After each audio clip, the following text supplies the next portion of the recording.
नमस्कार साथियों, कुंजल क्लासेज में आपका हार्दिक स्वागत और हार्दिक अभिनंदन करती हूँ।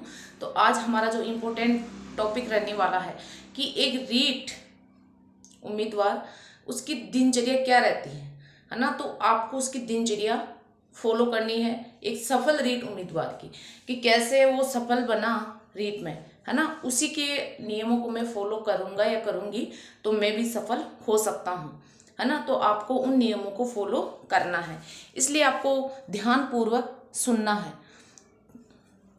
देखो, एक सफल रीट उम्मीदवार ये बोलता है कि देखो, मैं सबसे पहले मेरी दिनचर्या यही होती है कि मैं सुबह 4 बजे उठता हूँ। 4 बजे उठता हूँ, ठीक है। तो आपको भी 4 या 5 बजे एक अपना टाइम डिसाइड कर लेना है कि मुझे 4 बजे उठना है या 5 बजे, फिक्स आपका यही टाइम होना चाहिए, ठीक है जी। ये टाइम अगर आप डिसाइड कर लेते हो तो फिर आपका डेली का रूटीन होना चाहिए। ये नहीं कि आप एक दिन उठ रहे हो, 2 दिन उठ रहे हो, फिर 2 दिन मजे से सो रहे हो, 9 बजे उठ रहे हो, ऐसा नहीं होना चाहिए। 4 बजे आपको उठना है तो उठना है ही। फिर आपको अपनी जो दैनिक दिनचर्या होती है उससे निवृत्त हो जाना है, जैसे टहलना है, घूमना फिरना है, फ्रेश होना है, चाय पीना है, तो आपको कर लेना है।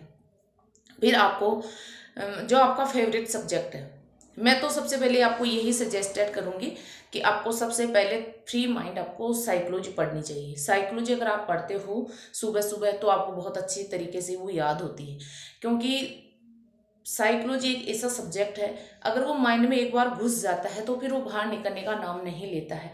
और उसमें से आप 30 में से 30 क्वेश्चन सही कर सकते हो अगर आप उसको इस तरीके से फॉलो करते हो तो, ठीक है। मेरा मानना तो यही है। जब मैं पढ़ती थी तो मैं इसी तरीके से पढ़ती थी। सबसे पहले मैं साइकोलॉजी ही पढ़ती थी। अब आप अपने हिसाब से देख लेना, है ना। मैं तो आपको यही सजेस्ट करूंगी कि आपको साइकोलॉजी पढ़नी चाहिए, ठीक है।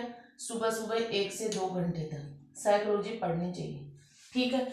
उसके बाद में आपको ये फिर 4 बजे से 5 बजे तक या 6 बजे तक जितना आपको टाइम मिलता है आप पढ़ सकते हो साइकोलॉजी।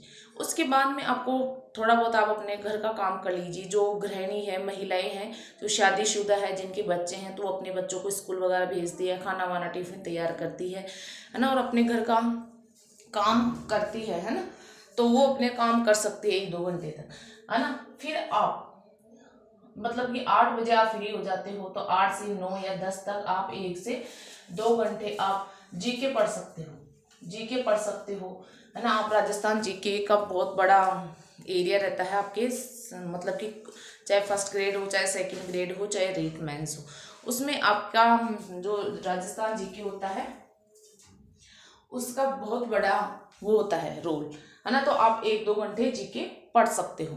फिर आप 1-2 घंटे तक आप और जो कोई काम आप नहाना धोना कर सकते हो, खाना वगैरह खा सकते हो, खाना बना सकते हो अपने लिए, या घर का आपको अगर झाड़ू पोछा है, जो महिलाएं होती है उनके लिए तो ये काम भी होता है, तो आप फिर वो काम कर सकते हो। यानी क्योंकि आप अगर रेगुलर 4-5 घंटे पढ़ते हो तो आपका माइंड बिल्कुल काम नहीं करेगा, क्योंकि दिमाग को भी थोड़ा बहुत गैप चाहिए। ये नहीं है कि मैं रेगुलर पढ़ता जा रहा हूँ, तो रेगुलर अगर आप पढ़ोगे तो आपका माइंड बिल्कुल पढ़ाई में मन नहीं लगेगा, ना ही आपको याद होगा। जो चीज़ आप पढ़ोगे वो आपके बिल्कुल ऊपर से जाएगी। तो आपको ऐसा ही नहीं करना है, आपको पढ़ना है लेकिन टाइम को थोड़ा ढंग से मैनेज करके पढ़ना है, ताकि आपका पढ़ा हुआ स्थायी हो जाए। अब आप 1-2 घंटे में जीके पढ़े और आपने जीके में क्या क्या पढ़ा है, तो आप काम भी कर सकते हो और जो पढ़ा हुआ है आप उसको रिवाइज भी कर सकते हो, काम करते हुए बोलते जाओ। जैसे आपने महाराणा प्रताप पढ़ा, है ना, और आप काम कर रहे हो घर का, तो आप महाराणा प्रताप का उपनाम ये बोल सकते हो। जन्म कब हुआ, मृत्यु कब हुई, छतरी कहाँ है, कौन कौन से युद्ध लड़े, उन्होंने अपने जीवन में कौन कौन सी रचनाएं की, है ना, वो सब आप गुनगुना सकते हो, है ना।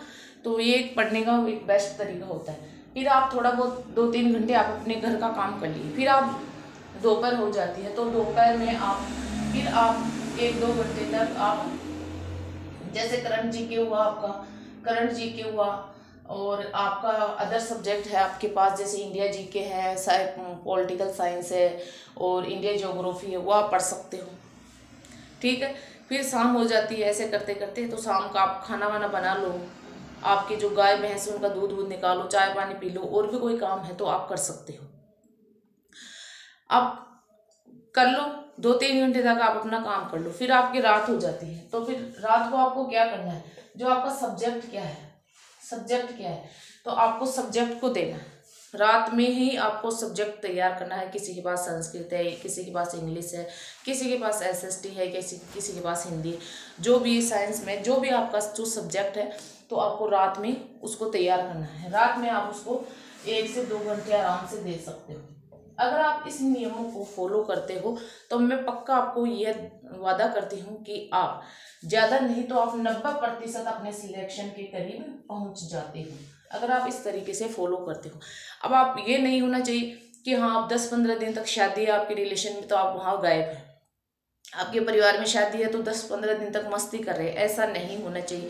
शादी है चाहे आपकी रिश्तेदारी में हो चाहे आपके परिवार में हो, इग्नोर करना, बस खाना खा के आ जाओ, डांस वगैरह आप सब छोड़ दो, क्योंकि आपको 6 महीने तक अपने आप को एक कमरे में बंद कर लेना है। सबको भूल जाओ, अपने अड़ोसी पड़ोसी, अपने परिवार है, अपना जो मित्र है, अपने जो रिश्तेदार है, सबको भूल जाओ, क्योंकि आपको 6 महीने में आपकी ज़िंदगी तय करनी है कि मुझे मेरी ज़िंदगी बनानी है, मुझे मेरी ज़िंदगी कैसे डिसाइड करनी है, मुझे एक सफल विद्यार्थी कैसे बनना है ना। तो ये सब कैसे होगा, जब आप अपने आप सबको भूल जाओगी, अपने आप को एक कमरे में बंद कर लोगी, तब ही आप इसको प्राप्त कर सकते हो। अब ये नहीं हो कि हाँ आप मेरे मामा जी की शादी है, मेरे मामा जी की शादी है तो मैं 10-15 दिन तक वहाँ मस्ती कर रहा हूँ या कर रही हूँ, ऐसा नहीं होना चाहिए। हाँ अगर बहुत आपके करीबी रिश्ते में शादी है तो आप 1 या 2 दिन, लास्ट 2 दिन जा सकते हो, बाकी ज़्यादा टाइम आपको वेस्ट नहीं करना है, क्योंकि ये कीमती समय है। अगर इसकी अब की बार आपका सिलेक्शन नहीं हुआ तो अब की बार नहीं तो अभी नहीं तो कभी नहीं, आपका सिलेक्शन हो ही नहीं सकता। कई बच्चे ऐसे हैं जिनको 10-10, 15-15 साल हो गई, उनका सिलेक्शन नहीं हुआ, तो आपको ऐसी गलती नहीं करनी है ना। अगर आप इस नियम को फॉलो करोगे, इस तरीके से आप 6 महीने भी पढ़ लोगे, तो मैं पक्का वादा करती हूँ कि आप सफल हो जाओगे और आप उस दिन मेरे को याद करोगे कि हाँ नेहा मैडम ने हमें ये बात बताई थी और हमने इस नियम को फॉलो किया, तो आज हमारी एक ज़िंदगी एक सफल अभ्यर्थी के रूप में हम सफल हो गए। और नेहा मैडम को आप धन्यवाद बोलोगे कि हाँ मैडम थैंक्स, आपके बताए गए टाइम टेबल के अकॉर्डिंग हमने पढ़ाई की और आज हम एक सफल अभ्यर्थी है। तो अगर आपको ये वीडियो अच्छी लगी तो उसको लाइक शेयर और सब्सक्राइब करना ना भूलें। मिलते हैं अगले क्लास में। जय हिंद, जय भारत।